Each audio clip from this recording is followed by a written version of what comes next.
우리의 필요와 이런 상황들, 즉 문제와 이런 필요를 가지고 이제 인생이 살아가는데, 사실 이 세상에는 끊임없는 필요와 또 끊임없는 그런 문제가 항상 존재하죠. 그게 우리의 인생이죠, 이제.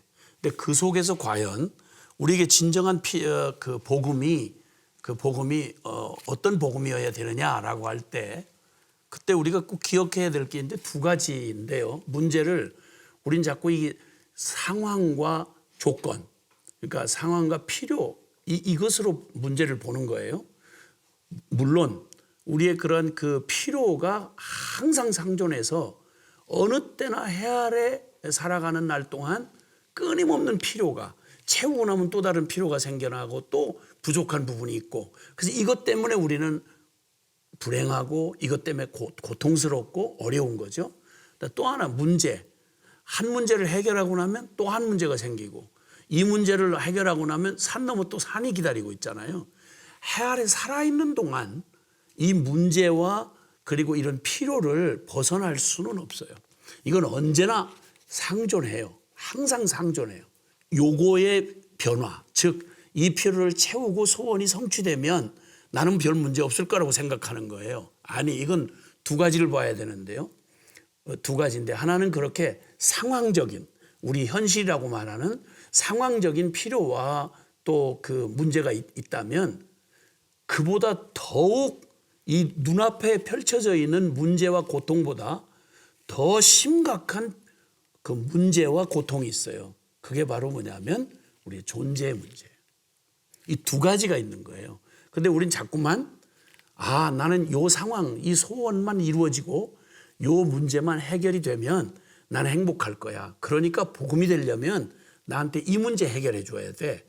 이걸 채워줘야 돼. 이렇게 얘기해요. 그런데 그냥 잠깐만 생각해 보셔도 우리는 이게 얼마나 허무맹랑한 얘기인지를 알게 되는 거예요. 왜냐하면 인간은 어떤 상황과 조건보다도 진짜 문제는 바로 그 모든 상황과 조건을 누릴 수 없는 나의 존재의 문제예요. 우리의 탐욕만 한번 생각해 볼까요? 탐욕만 생각해 보면 그러면 어지간히 어느 만큼 가지면 만족할까요? 어느 만큼 건강하면 만족할까요? 몇 년을 살면 평균으로 칠 때 우린 지금은 우리 평균이 100세라고 하지만, 근데 우리 조선시대만 해도 평균 50세였어요. 그러면 만족하시겠어요, 지금? 아니에요. 만족 못해요. 그리고 만약 100년의 곱을 살았다, 200년을 살았다, 그때 죽음을 맞이할 때 난 너무 많이 살았구나, 이런 생각 들까요? 아니요. 집을 한 채 가지고 있던 사람이 두 채를 가졌다, 만족하고 행복할까요? 아니요. 가면 갈수록 점점 더 욕심은 한계가 없어요. 그 탐욕은 끝이 없어요. 그러니까 결국은 상황의 문제가 아니라 바로 만족할 수 없는 이게 문제인 거예요. 그러니까 어떤 고통도 그 고통을 어떻게 받아들이냐에 따라서 어떤 사람은 전혀 일반적으로 볼 때 그게 무슨 고통이야 그러는데 그것 때문에 자살해요. 근데 어떤 사람은 그와 비교할 수 없는 그 수많은 역경 속에서 오히려 그 역경이 그 사람을 진짜 빛나게, 그 사람의 생애를 참 흔한 세상 기준으로 말해도 빛난 위인들은 역경 없이 된 사람 없어요. 그러면 동일한 역경인데도, 고통인데도 전혀 다른 거예요. 그러니까 고통보다 사실은 환경보다 더 중요한 문제가 있는데, 그게 바로 우리 존재의 문제라는 거예요. 그래서 이 존재의 문제를 바꿔줘야 되는데, 사실은 산은 깎아서 평지를 만들 수가 있고 이걸 뺏어다가 여기를 채울 수는 있어요. 물리적으로, 현상적으로, 상황적으로는. 근데 진짜 불가능한 게 뭐냐면 사람 존재를 못 바꾸는 거예요. 근데 이 사람의 존재가 어떤 필요와 어떤 심각한 그런 처지에 놓여 있느냐. 우리 육신으로 말하면 육신의 병 중에도 심각한 병이 있듯이 인간은 내적 존재예요. 영혼의 존재고 내면적 존재인데, 인간의 이 내면적이고 이 존재 안에 있는 이런 심각한 문제는 인간 스스로 절대 바꿀 수가 없어요. 해결해 나갈 수가 없어요. 그럼 내가 바뀌지 않는 한 절대 세상은 아무리 환경을 바꿔준데도 누릴 수가 없고, 그리고 한 걸음 더 나가면 세상의 역사를 더럽힌 건 인간이에요. 고통을 만들어낸 건 사실은 인간에 의해서 만들어졌어요. 인간이 전쟁 일으키잖아요. 인간이 탐욕을 빼앗잖아요. 인간이 짓밟고 무시하잖아요. 인간이 배신하잖아요. 네. 모든 고통은 사실은 재미있게도 인간이 만들어낸 거고, 그 고통스러운 세계 속에서 서로 고통이 고통을 낳는 일에 진짜 원인은 다른 데 있지 않아요. 직접적으로 볼 때 우리는 환경보다 존재가 문제라는 거죠. 이 일을 밝혀줄 사람이 없어요. 철학도 종교도요. 복음만이 이걸 가르쳐줘요. 그래서 어디서부터 잘못됐으며 이게 어떻게 해야 이 모든 것에서 우리가 구원받을 수 있는지, 해결받을 수 있는지를 제시해 줄 수 있는 유일한 복음. 그래서 복음은 그냥 복음이 아니라 그런 우리가 흔히 말하는 우리 눈앞에 일시적이고 그리고 부분적이고 그리고 상대적인 것, 모두가 왜 불행하냐, 왜 행복하지 못하냐 하는 질문만 해보면 사람들이 대답하는 건 전부 상황과 조건 내지는 그런 문제 해결 소원 성취예요. 소원이 이루어지지 않아서 불행한 거예요. 그 전부 상대적이에요. 나 똑같은 저건데 왜 저는 똑같은 대한민국 사람인데 똑같은 대학 나왔는데 왜 저놈은 잘 되고 나는 왜 이래? 저건 저렇게 많이 가졌는데 왜 나는 이래? 이 기준이 절대 기준이 아니에요. 전부 상대 기준이고, 그리고 우리의 삶의 어느 부분을 해결했다고 해도 항상 다른 부분은 늘 부족이 있고 늘 거기에는 고통이 있게 마련이에요. 그러니까 이런 그 상황을 놓고 보면서 우리가 원하는 건 불행하다 행복하다 그걸 느끼는 기준도 그렇거니와 얻고자 하는 것도 사실은 전부 문제 해결 소원 성취예요. 근데 한 문제가 해결이 되면 그 다음 문제가 불거져요. 나만 잘한다고 해서 될 일이 아니에요. 관계 안에 존재이기 때문에 반드시 우리 가족의 문제가 또 연결돼 있어요. 안 그러면 일가 친척이 해코지를 하고요. 아니면 같은 국민이 나를 어렵게 하고요. 아니면 멀쩡한 날에 사상 가지고 어디 가서 주워들은 사상 가지고 서로 죽고 죽이고 뺏고 이게 역사 내내였어요. 그러니까 이 상황과 이 조건에 영향을 받는 이 문제를 해결해서는 진정한 해결이 될 수 없다는 거예요. 그럼 진짜 이런 일시적인 게 아닌 영속적인 건 뭐며 진짜 있으며 부분적이 아닌 근본적인 해결은 가능한가? 그리고 상대적이 아닌 절대적인 진짜 복음은 과연 가능한가? 이 질문 안 할 수가 없어요. 네. 죽음 앞에서 누가 더 행복하고 덜 행복할 사람이 있어요? 누가? 모두가 다 모든 사람이 죽음 앞에 놓이게 되고 죽음 뒤에는 반드시 심판이 있게 되고 그 짧은 시간 살아가는 날 동안에도 다른 건 그만두고 다른 건 막 사업을 하고 뭐 사명을 받고 별 얘기를 다 하지만 놀라운 건 자기가 자기 자신을 못 바꾼다는 거예요. 자기를 절대 스스로 컨트롤할 수 없다는 거예요.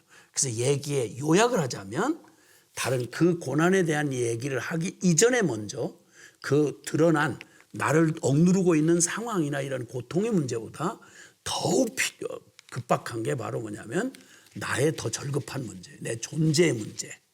이 얘기를 성경이 말해주고 있어요.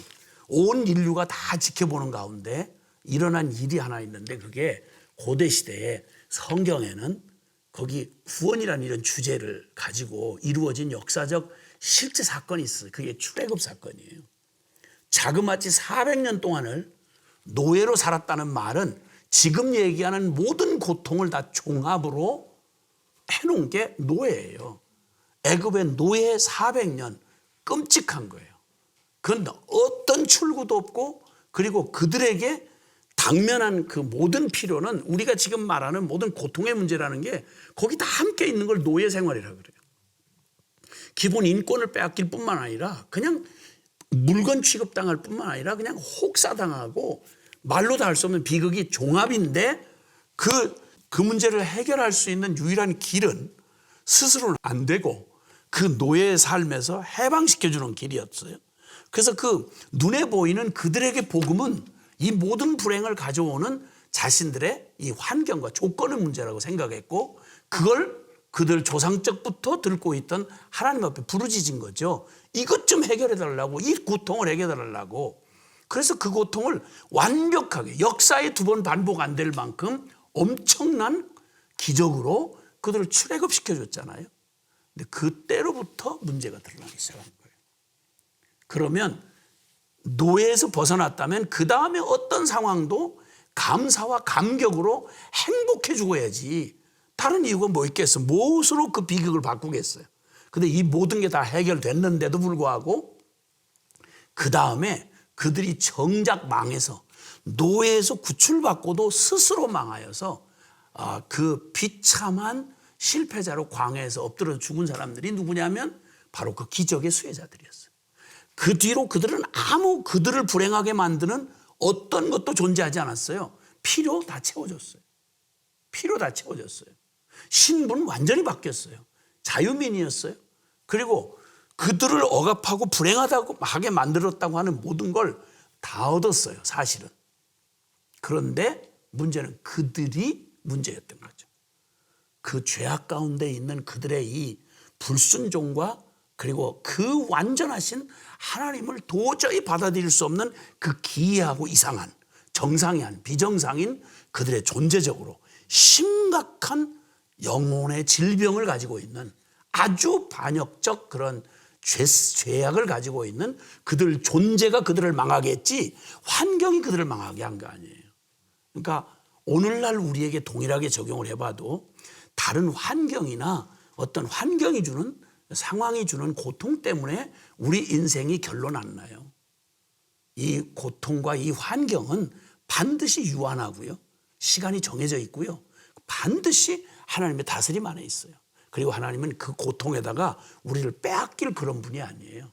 그 고통을 반드시 합력해서 선을 이루게 하시는 하나님의 계획과 그리고 전능이 있어요.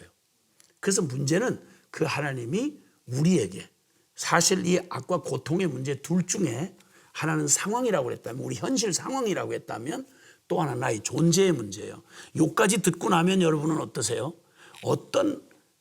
그러니까 이 두 고통이라고 한다면 나의 존재의 고통의 문제가 있고 존재의 문제가 있고 상황의 문제가 있다. 그러면 진짜 만약에 내게 복음이 되려면 이 상황을 해결해 주는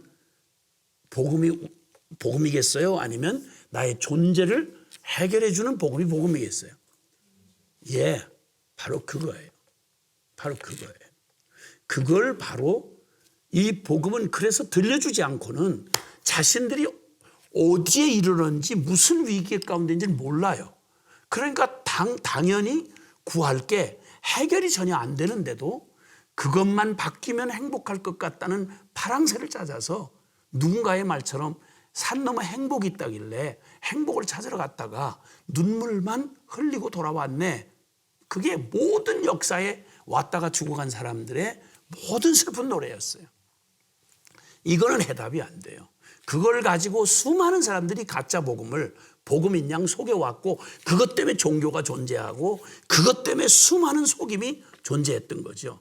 네, 정말 유일한 복음, 하나님이 세상을 이처럼 사랑하셔서 보내주신 복음이신 예수 그리스도를 통해서 우리에게 무엇 주기를 원하신지 우리가 보면 비로소 진정한 복음이 왜 이런 복음이어야 하고 왜 예수 그리스도의 십자가의 복음이어야 되며 그리고 나는 그 앞에서 어떤 필요와 또 어떤 문제를 안고 있는 존재인지를 밝히 드러내 주는 거죠. 그래서 그 복음만이 유일한 이 인류에게 주어진 유일한 소망이 되고 그것만이 이 인류를 바꿀 수 있는 이 운명을 바꿀 수 있는 유일한 세상 구원의 복음이 된다는 거예요.